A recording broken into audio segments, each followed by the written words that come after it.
Garrett Hedlund is contemplating his hair color, once sandy blonde, as a model for LL Bean and Teen magazine, now, 15 years into his acting career, a deep brown. As the hair has darkened, so have the roles. The towhead in me is quickly vanishing, he jokes to E.T. You know, there might have been more days prior where I spent a little more time in the sun, and now maybe I'm more of a hermit and that's the result. Also, we had died for a film, Lullaby, 2014, and I don't know if it's ever recovered from that. Nonetheless, the deeper tresses have complemented the darker tones of his captivating work on screen recently, with a haunting turn in Netflix and now in a gritty Steven Soderbergh-directed crime drama, premiering January 22 on HBO. Hedlund plays Joel Hurley, an aspiring artist cast under world-famous children's author Olivia Lake's seductive spell, in the twisty, experimental six-part miniseries, which also stars Paul Rubens, Beau Bridges, and Frederick Weller. When Olivia goes missing, an investigation finds that Hurley may have been involved with her disappearance, depending on who you believe. Hedlund was hooked from the get-go, before the show was a show.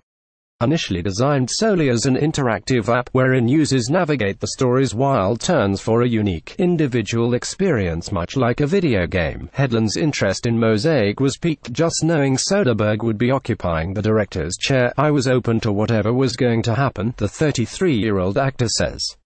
I just always want to work with great directors and learn and grow, and that's exactly what I got to do. Furthermore, Hedlund relished the 3-month break between shooting the present day and flashback scenes. Is that how long it took Hedlund to grow and as full as he can grow beard for the flashbacks? Hedlund unleashes a hearty laugh. You know, hereditarily, I'm sort of blessed with horrible facial hair, he says, but it was funny in terms of, we weren't given that flashback script until a week before. It was more exciting than fearful for me. Then, of course, there's Stone, whom Hedlund met for the first time at the Grey Gardens home in Long Island, New York, right before he shot 2011's Country Strong. She appeared to not remember, he says, laughing, noting they took a photo together. But Hedlund was still mesmerized by Stone's presence when they teamed up for Mosaic. It was a similar fascination to Soderbergh. I mean, obviously, I looked across the room and was like, man, that's Sharon Stone, and my character within that views Olivia Lake in that same fashion. Soderbergh, he says, got a kick out of his personal Stone story and thought it was just perfect for nurturing their on-screen chemistry. But Hedlund is a revelation to behold, as Soderbergh showcases the actor's capacity for intensely haunting performance and the capability of his ever-expressive eyes to reveal a story all on their own. For additional proof, look no further than critically acclaimed, starring Carey Mulligan, Jason Mitchell, Golden Globe nominee Mary J. Blige, and Hedlund as World War II SOLR Jamie McAllen, who combats his racist father's bigotry upon his return home to rural Mississippi. Hedlund felt compelled to work with Reese based on her talent alone, the same reason he worked with director for 2014's Unbroken and writer-director Shana Fester on Country Strong. Gender, he says, is not necessarily a consideration when it comes to the filmmakers who interest him.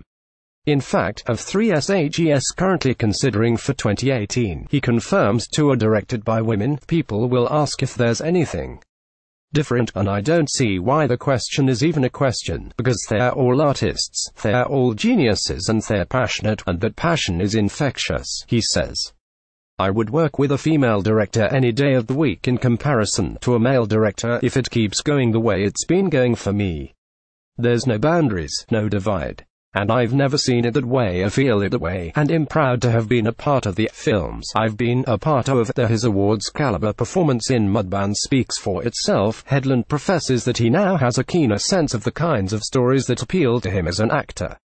His criteria: has this been seen before, has it been done before, do I care to watch this, and I don't want to knock on Hallmark, but is it a TV? The films that inspired me to become an actor were ones that moved me emotionally, he explains, so what I look for is something that I hope would move others or transform my perspective on the world and life and love. Hedlund's latest drama, which premiered over the weekend at Sundance, satisfies his desire for rich, affecting filmmaking.